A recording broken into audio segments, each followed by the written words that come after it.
The old house stood alone, at the edge of Kampung Kangkar, Teberau. People whispered about it, said it was haunted, a place of shadows and sorrow.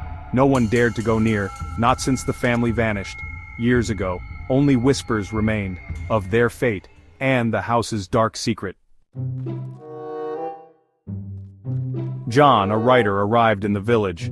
He was drawn to the stories, the mystery of the house. He wanted to write about it, to uncover the truth. He stood before the house. A shiver ran down his spine. The house was dilapidated, wood rotting, windows boarded up. An air of sadness hung heavy. John felt a sense of foreboding, but he pushed it aside. He had a story to uncover. He stepped inside. The air inside was thick with dust and silence. John looked around. The house was empty, but he felt a presence, watching him. He heard a noise, a soft whisper. He turned quickly. Nothing. He dismissed it, his imagination, as days turned into nights. The noises grew louder, whispers, footsteps. Something was in the house with him. One night John woke up. A cold sweat covered him. He had heard a scream, coming from upstairs. He grabbed his flashlight. Slowly he made his way up. The floorboards creaked. Each step filled him with dread. He reached the room. The screams came from inside. He pushed the door open. It swung open with a loud creak, but the room was empty. John couldn't ignore it anymore. The house was haunted. But by whom, and why? He needed answers. He started researching, talking to the villagers. No one knew the truth, but they all had stories. Legends. One old woman told him about a family, the family that lived in the house. They were happy, until tragedy struck. John continued searching. He found a hidden room in the attic. Inside, a diary lay open. He began to read. The diary belonged to the mother.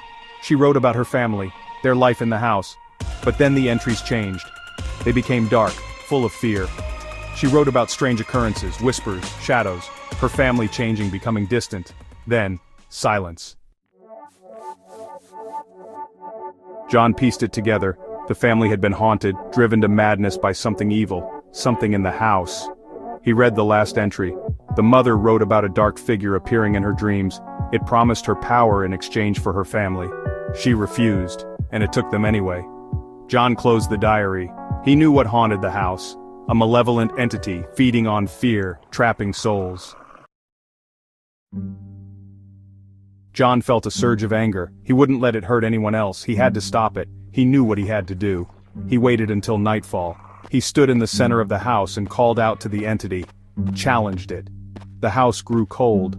The shadows seemed to writhe. Then the entity appeared, a horrifying figure made of darkness.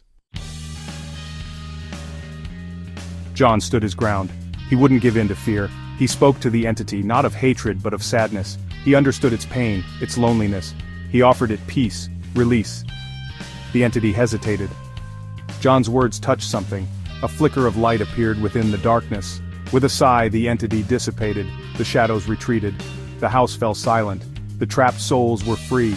John had faced the darkness and brought light to Kampung Kangkar, Teberau.